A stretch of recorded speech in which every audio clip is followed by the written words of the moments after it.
Hello, good afternoon, everyone. uh, Following previous sessions, we today continue with poetry in Russian in Russian literature. And the poet that I wanted you to read and discuss today is Alexander Pushkin. You probably know him. He was a great poet. He was one of the leading figures of poetry in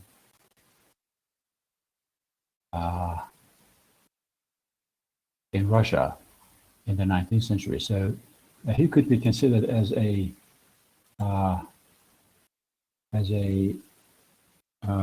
Russian romantic and a revolutionary, actually.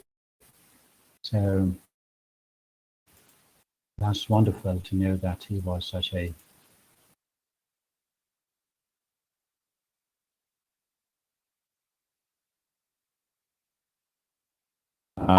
delicate poetry.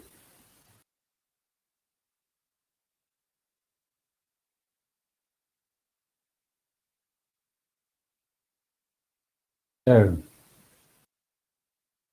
the poem that I have asked you to read, one of them is the wonderful poem. Let's wait for a second.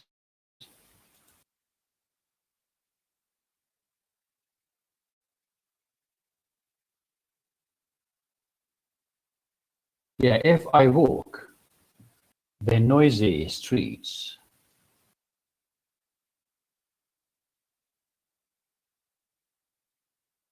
so probably this has been entitled in different ways. And one of them is, well, if I walk the noisy streets, and one of them is, it is recognized as thoughts sometimes. So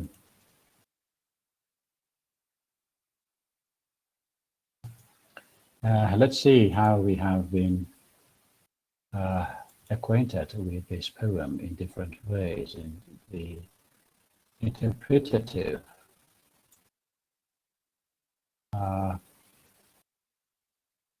association with the poem.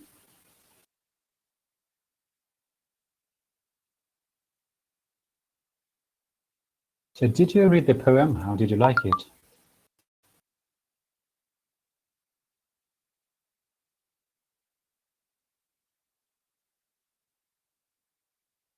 Did you read the poem?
Pushkin as an exception. Pushkin was a political person. He was some hands in the country's political issues, and of course he was sometimes in parliament, and he had some problems maybe with his surroundings, and that is of course partly because of the maybe revolutions in Russia that had given rise to a variety of discriminations and of course injustice. And he was always you know, was always we can call him a dissident who did not uh, align himself with the ground politics of this country and of Russia. So Russia in the 19th century was not a developed country as it is now. So because people would suffer from poverty, the country was quite cold, and big part of the country was not fertilized at all, and people would suffer from undernourishment and from starving sometimes. And the bureaucratic central system of the government was quite, and so people would always suffer from poverty. People would you know, define themselves in the context of the country as strangers and others. Definitely, these were the cases that had not been ignored by the keen humanistic, you know, mentality of Pushkin. So Pushkin's paradigmatic realization of these problems and issues and shortcomings gave rise to his romanticism in order to employ language as a vehicle for the representation of the shortcomings and deficits in country. So that is quite important to know, that always all poems of Pushkin are not political, I mean. So some of them are real, as you say, lyrics, and some other are great odes, to some extent odes, we can call them odes, however they are different from the English ode. And most of his poems are about people, about injustice, about discrimination, about money. Well, not exactly money as a concrete concept, but as poverty and the results of money. About injustice, as I told you, about tyranny, and about the impoverished people who would suffer because of the malfunctional system of the government. And this poem, of course, is a very beautiful representation of the solitude of the poet, and the way that he talks about the park of, well, I call it the park because I just imagine it as a green space in which he is living, and he's just spending his childhood, and then he realizes that all of this was an imaginative place, and then he comes to you know, to encounter the reality that is so bitter to him, just like all of the practices that romantics have done in order to you know, to essentialize, I think, very customized ideologies based on the realities that they would face. So this is not an exception in the poetry of Pushkin. Yes, and we do read the poem, and the poem.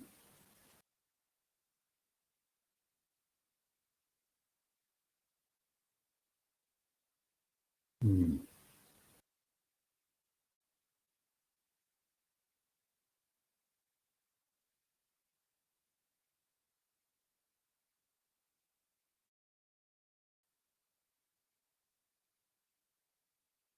So uh, we read the poem. I read the stanzas one by one, and then we go through the discussion of it, of each stanza. If I walk the noisy streets, or enter a church, or sit among the wild young generation, I give way to my thoughts. So what is the meaning of this? This. What do you think about this part?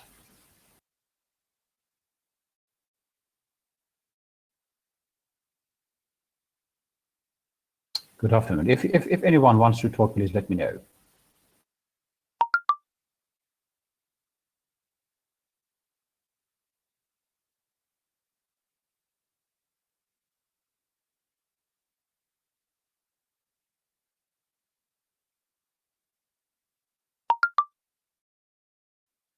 Any analysis of this part of the poem?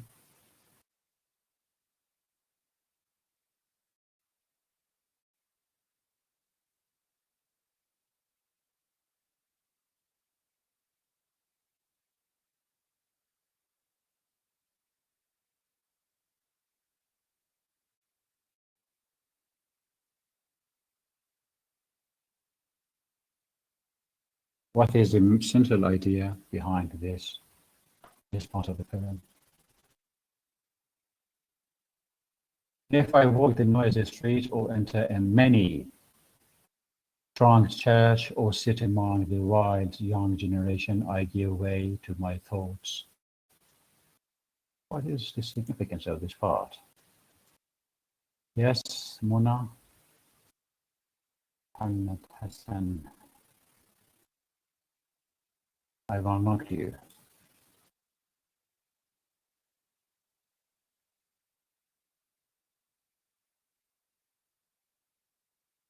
Yes, Fikri, you can talk later if you want. Let's see if... Do you hear me? Good afternoon. I do hear you, Mona, please. Yeah. Okay, that's good. About the poem, I think the poem is a lyrical monologue, and the hero in the first person who talks about himself and his inner feelings. I think in the first stanza he talks about his inner feelings. For this reason, he used the pronoun I, often exists at his work. Mm-hmm. Yes, personal experience are at the heart of the forming of the elegy. Yes, it should be. It could be like an elegy, of course, but we do not know because the format of the poem is not like the English elegy. However, it is a song. Maybe it is a poem about a personal experience. Yes, yes, think that. Yes, yes, sir. Mm-hmm. So he talked about the inner world of the lyrical hero. Yes, it is like the internal world of the hero or of the poet. That is, he says what I will do in different occasions. Yes, yes, and he talked about two aspects of the external and internal things inside the hero. Yes, exactly. Yes, I think that's. So this is actually these are two important things. First of all, thronged church may refer. This is a contradiction in the poem in the first stanza. So here we are to juxtapose two different things. One of them is church, as a thronged church. It is an old church, and the other one is a young generation, wild young generation. So this is the peacefulness and serenity, and the age of church compared to the wild young generation. So this is a kind of maybe turbulence that somebody may experience when he or she encounters such conditions. On the one hand, the poet says that if I walk the noisy streets or enter a many thronged church. So here the church refers to maybe to spirituality, or even to maybe serenity that the poet is looking for, probably. And at the same time, there is a we can say a contrast with the same peacefulness of church, and that is the crowdy and noisy streets in which young generations that are wild are walking all the time. So this is maybe this is, of course, the impossibility of oscillating between a third condition. So this is a third condition that does not exist actually. So we only have these two conditions, either peace or we can say crowd and noise. Yes?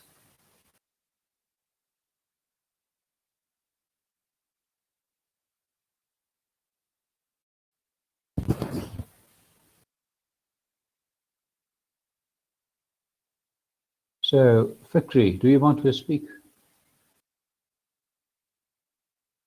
Good afternoon, Doctor. Good afternoon. So Yes. Please read the second stanza and explain it.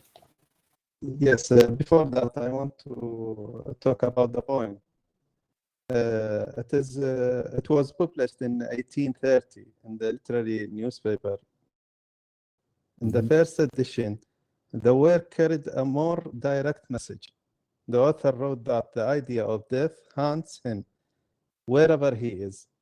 In the final version, the impulse of impending death was toned down. The author gave a place to the bright feelings of eternal life, because the poet was lived in the hearts of people for centuries. In the poem, it refers to philosophical words. Here, the author addresses the eternal questions of life and death, the type of work characteristics of romantic direction, in which Pushkin was in part is desirable. In the text, we see deep personal experiences and thoughts about the hero, imbued with sadness. And also the poem is lyrical monologue. The hero in the first person to tell about himself and his inner feelings. From this, the pronoun I is often found in the work, and the personal experiences are in the center of the elegant configuration. Thank you, Doctor. And how does it, do you think, how does this unique experience, personal experience, can be recognized as a romantic experience, do you think?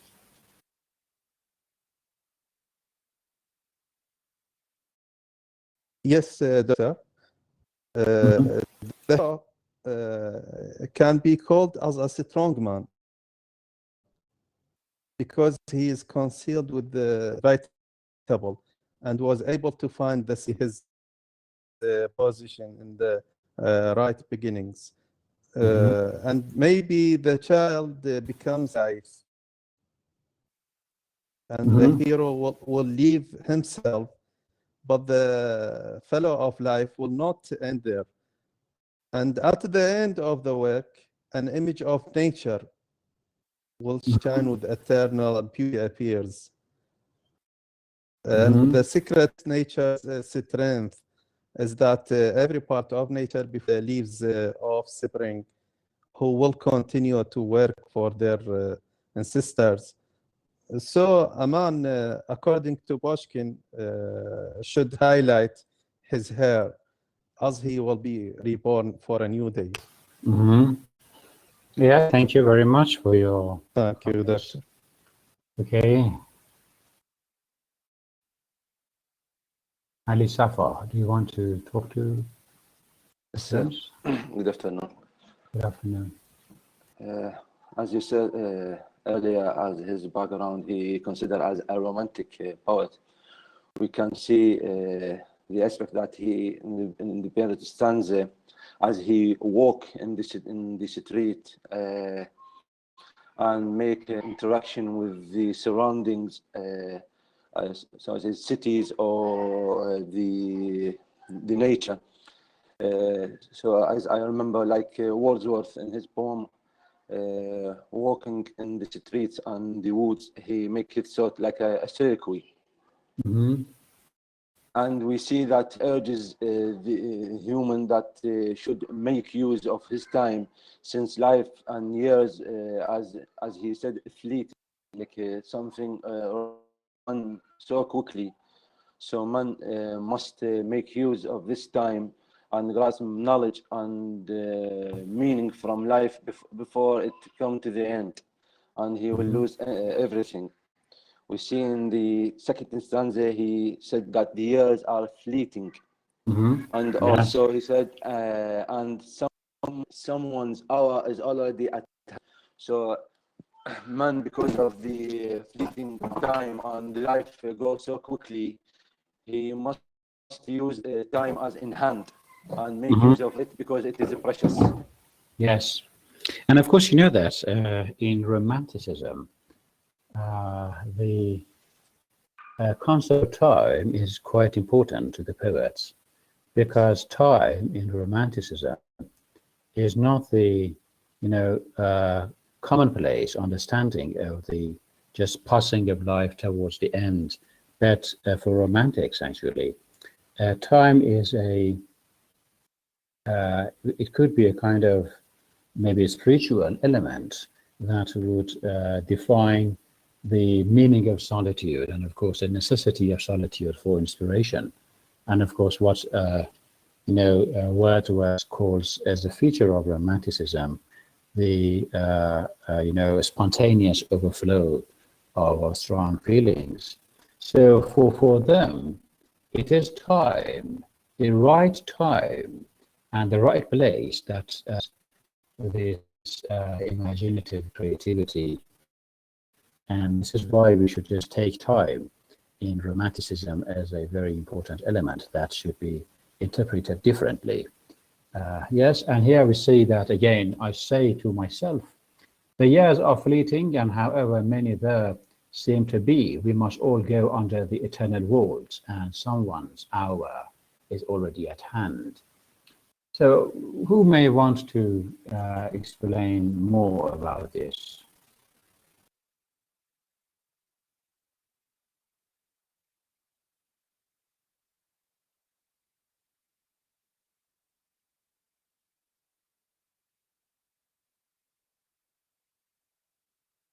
Any ideas?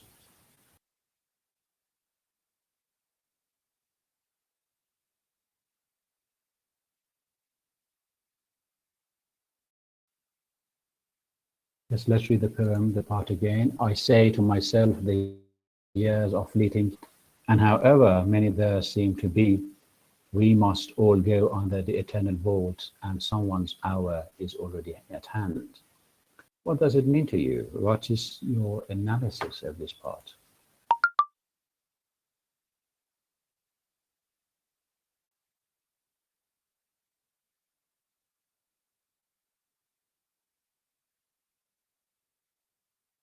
May I, sir, continue, please?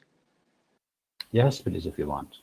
As we say, he says, I say to myself. So it's like an internal debate with himself, an internal discussion.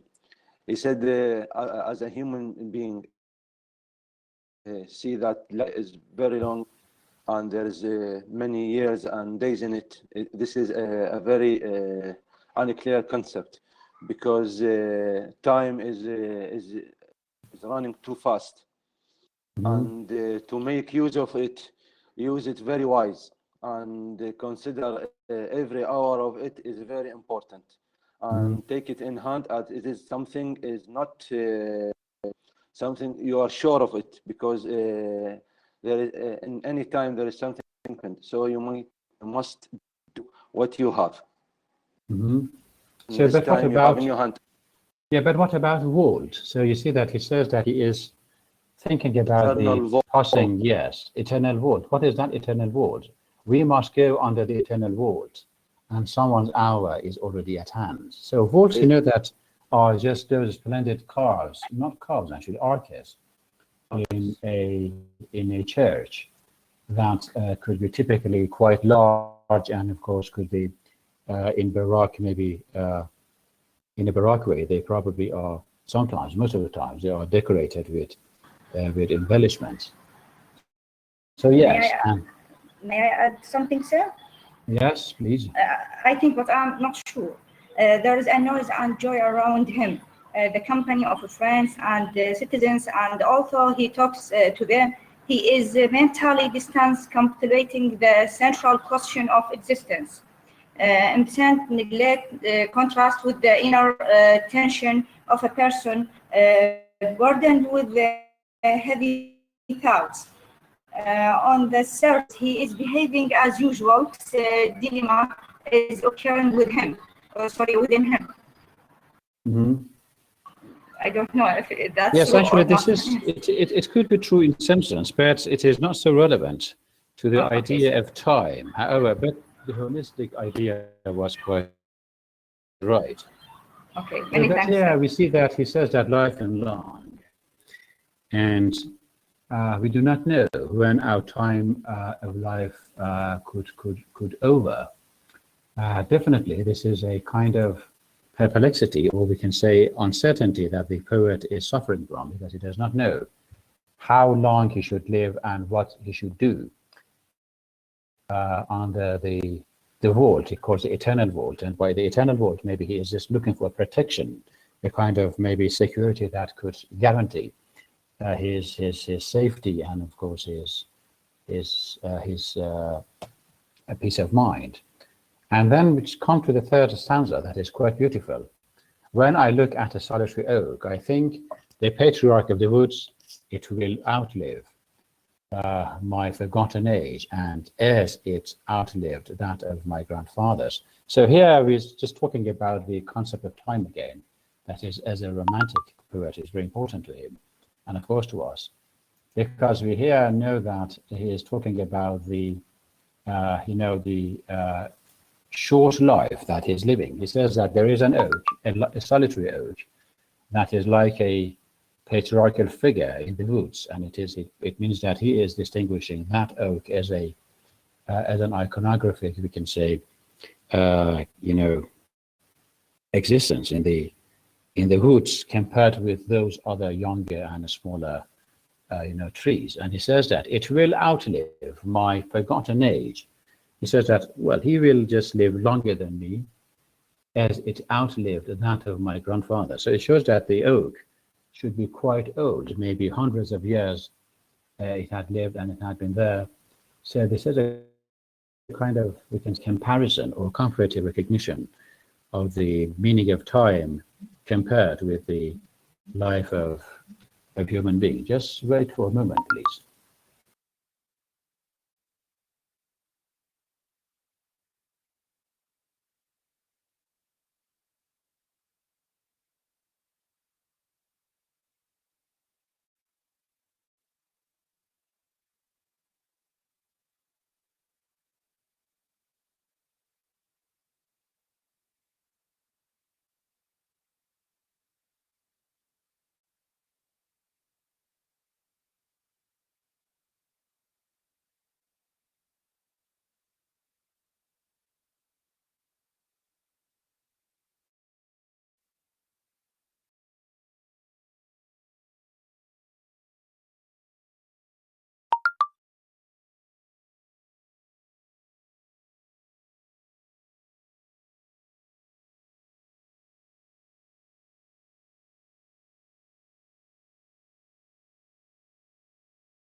Okay.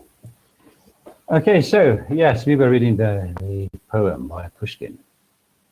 And here we just refer to the significance of the meaning of time again in the poem that demonstrates how our life is short compared with the eternity in which we are sometimes, immersed without knowing that.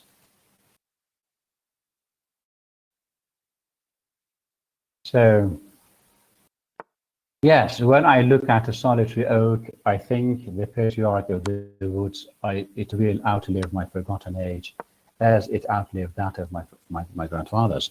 So, but what about the other romantic element that you can find in this poem?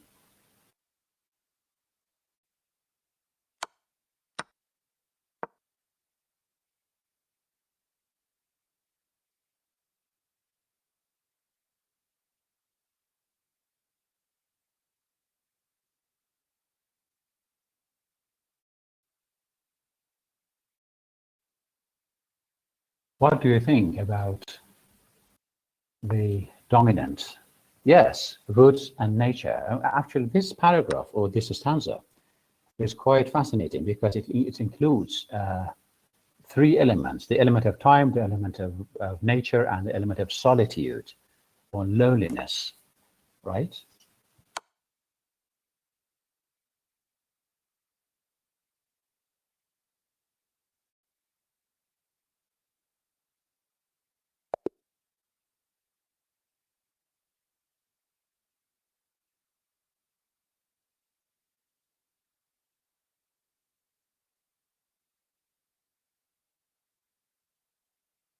Okay, so let's go for the next paragraph or stanza of the poem. If I caress a child, immediately I think, farewell, I will yield my place to you, for I must fade while your flower blooms. And what is this? This is the generation, change of generation, or submitting life from one generation to another. And this is a subsequent maybe process that eternally continues to the end of human life. So this is a kind of, uncertainty about life again. And that's like those British romantic images that we encounter sometimes in the writings of, especially of, Wordsworth, that was very interested in writing poems about children, and of course, his preoccupation with the beauty and innocence of childhood. Yes, nostalgia is actually related to time too, because it is because of the pass of time that nostalgia, emerges.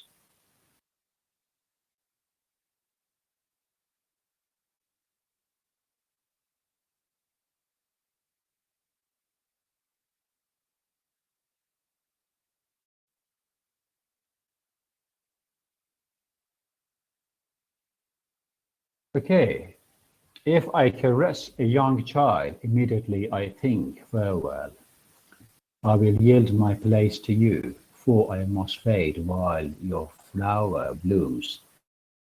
So this is a beautiful metaphorical statement that for I must fade while your flower blooms. What does it mean, do you think?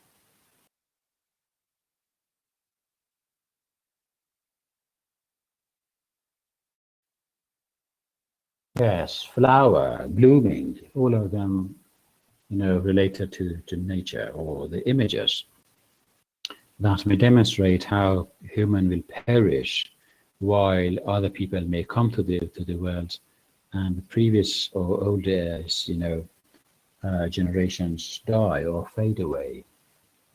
And this is the perpetual order of life, of the world, of nature, that never stops. And this is, I think, one of the grandeur of life, that it is a progress or progressive process that is entirely generative and, of course, blooming all the time.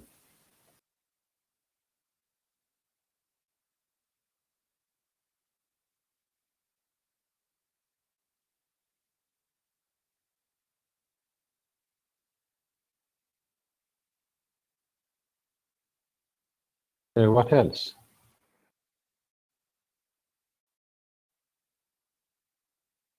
Each day, every hour, I habitually follow in my thoughts, trying to guess from the number, the year which brings my death, and where will fate and death to be, in battle, in my travels, or on the seas? Or will the neighboring valley receive my chilled ashes?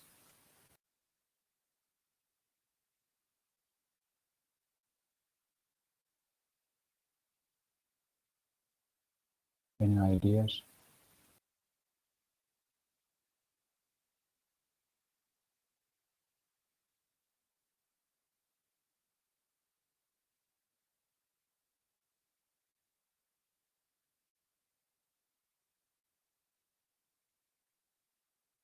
Yes, we all return to nature.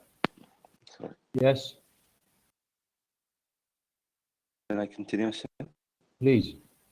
Thank you.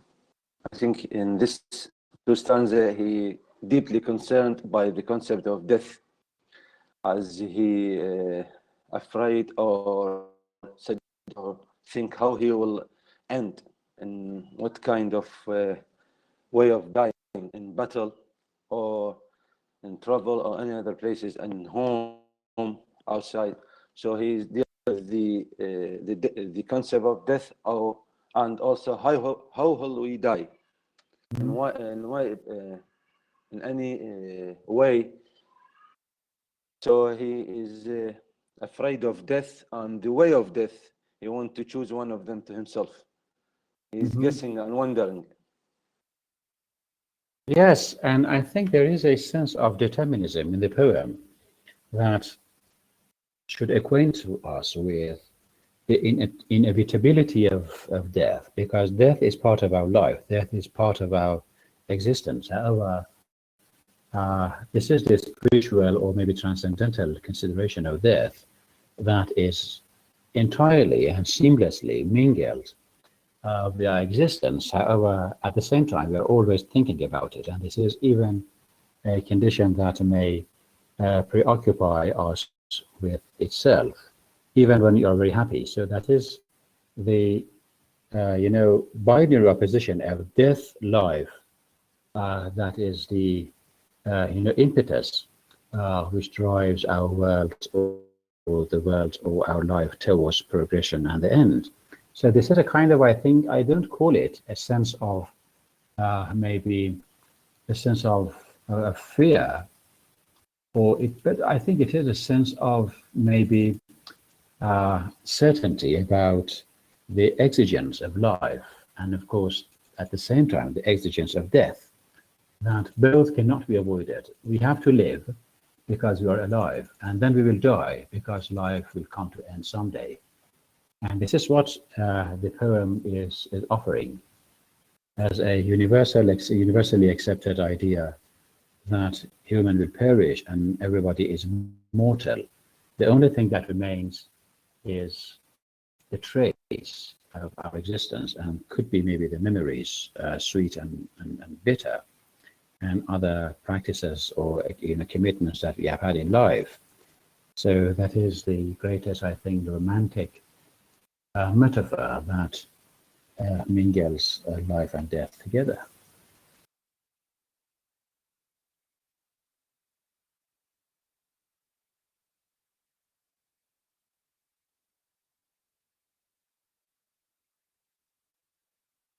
Yes, and where will fate send death to me? In battle, in my travels, or on the seas? So here it is talking about the fate, and he does not know that how he will die, because it